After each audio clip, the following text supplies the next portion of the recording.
When I was growing up, every spring my family would hunt for morels. Sometimes we'd find them peeking through the melting snow or under dry leaves.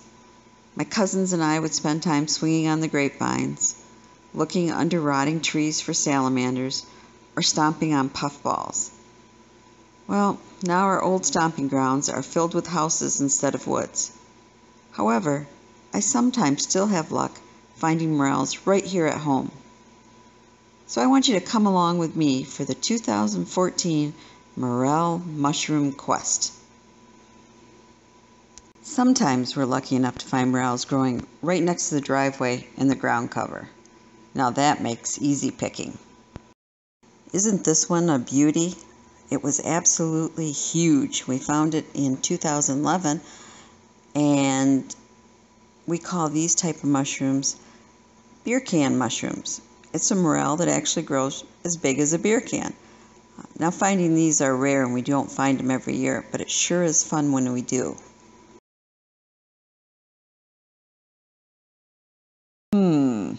Well, I'm pretty sure our neighbor doesn't mean no mushroom hunting. No mushrooms here. Here's the first woodland creature we're finding on our walk. It's an American toad.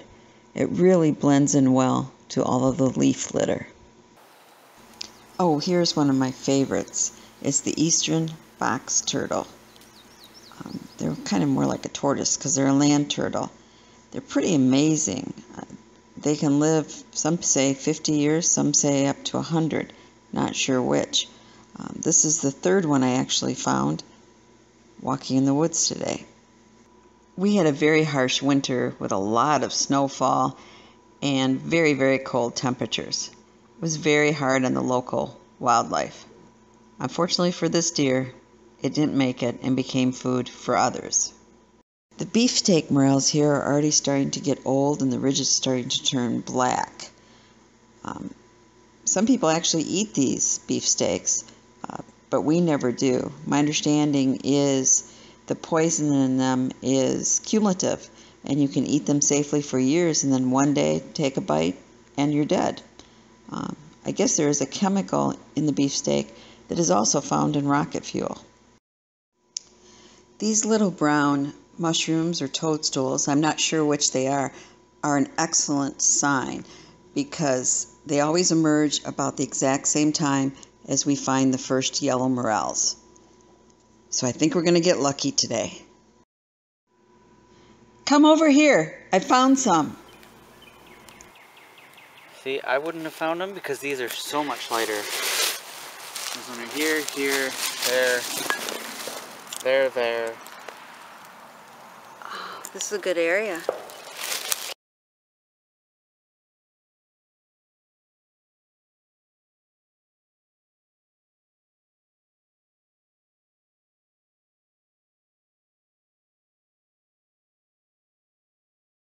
Also, I just want to make sure you never pick the wrong morel.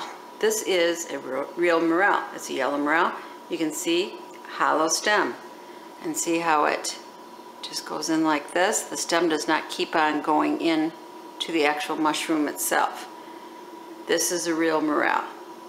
You eat the wrong kind of morel and you can get very sick or worse, death. After you get the mushrooms home, you want to split them in half, rinse them off, and then put them in salt water. I leave them overnight. That will help draw out any bugs that might be there. You want to start heating up your pan. I use a combination of half olive oil and half butter. You want to get it until it's sizzling. Hear it sizzling? It's ready now. Be sure to pat dry your mushroom halves before you start the coating process. Okay, your ingredients are simple. Just beaten egg, and you want to roll saltine crackers into crumbs for the coating. Okay, now it's easy. You just take mushroom, coat with egg really well, let it drip off, and then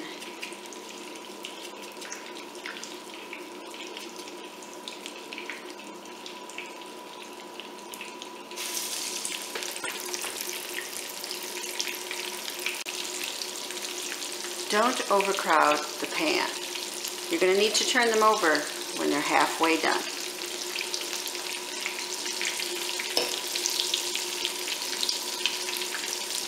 When they're nice and crispy, you're going to want to remove them and put them on a paper towel on a plate to drain. Now just salt and pepper to your taste.